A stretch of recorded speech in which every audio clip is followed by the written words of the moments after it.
everyone. Can everybody hear me?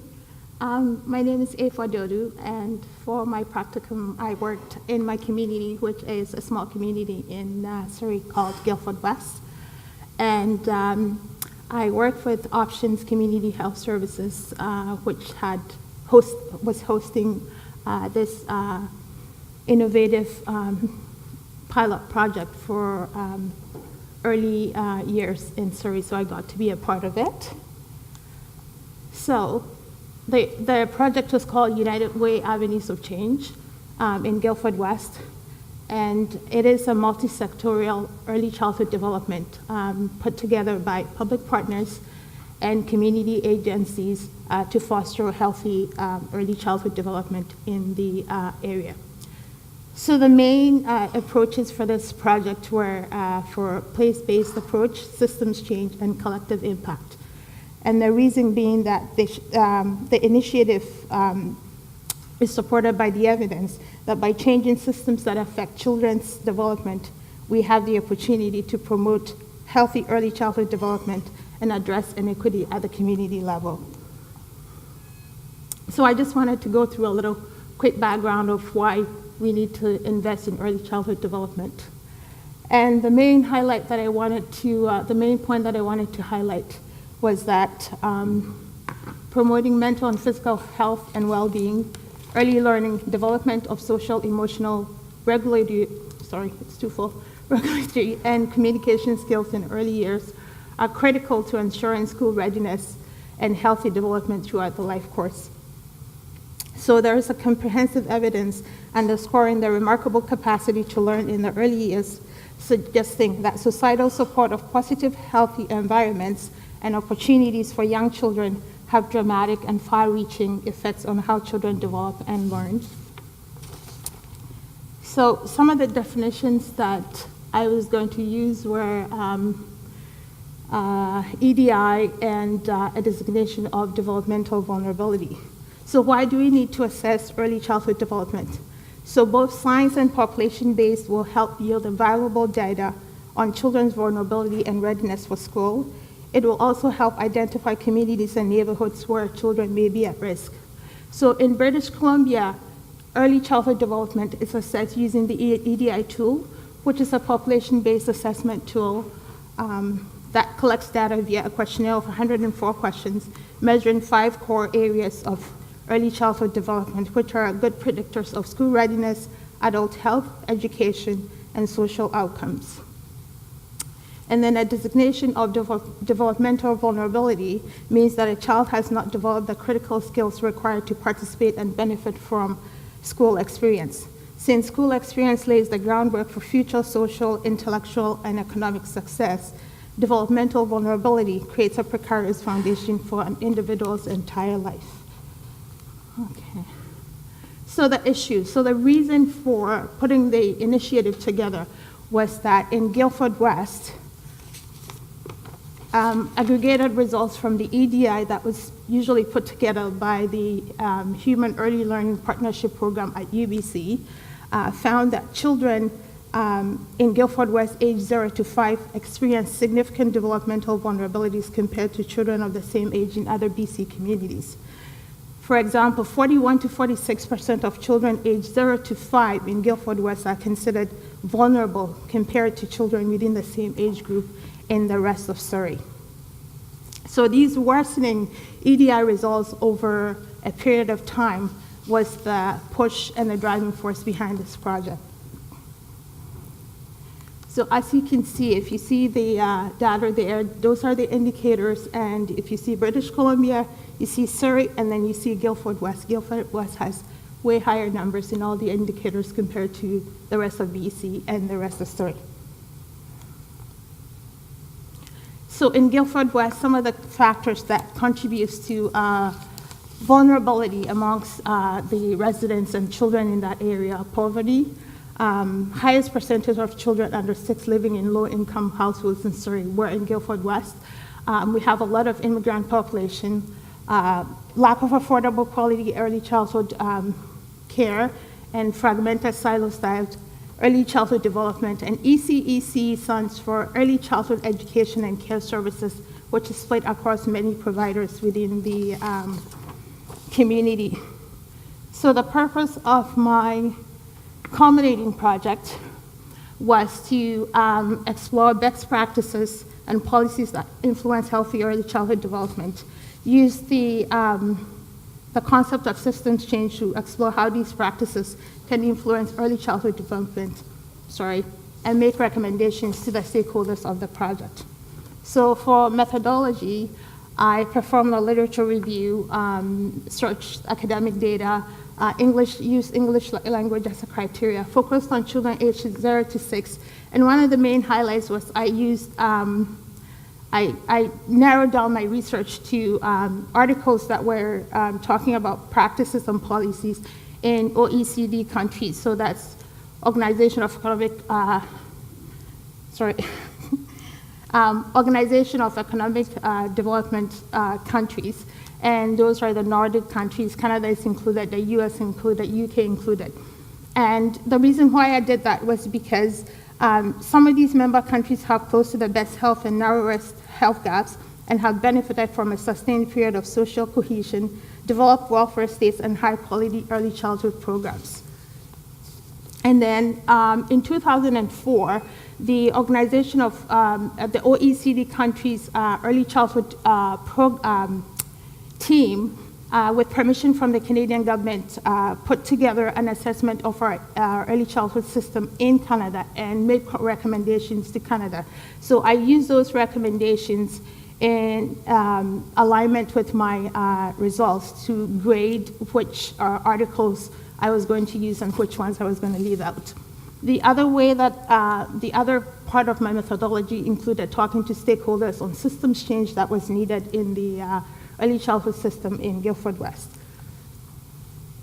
And these are some of the findings that came out from the literature review and from talking to stakeholders.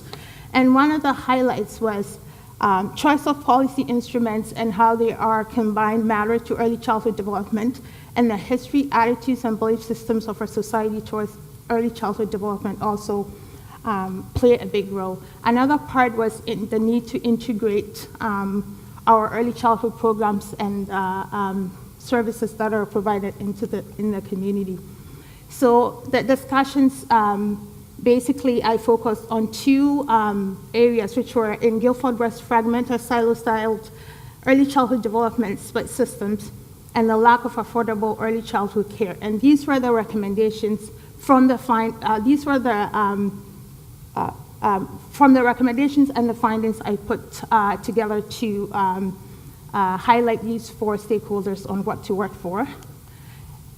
And one other thing that I looked at was systems change in terms of what could be done within the system. So a system involves different parts, and what I found from looking at the literature with systems change is that it involves different moving parts, the policies, the practices, the communication, interactions. And for a system to move, you have to be able to not just move the parts, because moving the parts would be like putting a program together and will not necessarily make an impact on the system. But if we look at the underlying parts of the systems, like interactions, the policies, what we understand to be early childhood development and how we take that seriously, that affects how the system also is impacted. And so these are the two recommendations that I made to the stakeholders. The first one was adjust patterns and interactions within the system. So streamline differences in funding streams, eligibility criteria, programs, mandates within the service system to enhance collaboration and integration. And the second one was we need, from a systems change perspective, you need to move the big system parts. So like the norms and regulations within the system. And so one big one was for Guildford West will be changing the policy so that all children within that area will get universal childcare and universal early education, because that will impact moms and dads being able to work. It will impact children having a well put together curriculum, early childhood program, and it will also impact how much money comes into the family and it will impact vulnerability of the children in the area. And so lastly, I would like to thank all the people that helped me. My project supervisor wanted to be here, but she couldn't last minute. The options community, services and staff, stakeholders that I worked with, the faculty that read my papers, and my husband and kids who are in the hotel, so I hope they're watching. And then that part, I would like to thank all the faculty that over the program has helped me. I had a challenging part in terms of going through this program because I worked full-time throughout. So for 3 years, I worked full-time as a perinatal nurse. I have 3 kids under the age of 10, and I was done pretty much. But every time I was late for a paper, and then I'll ask, can I get an extension? And I'll get it. And I'm like, okay, I should move forward. I got it. So that's what put me through, and I would like to say thank you, because if it hadn't been faculty that was so accepting, I probably wouldn't have been able to go through it. So thank you, everyone.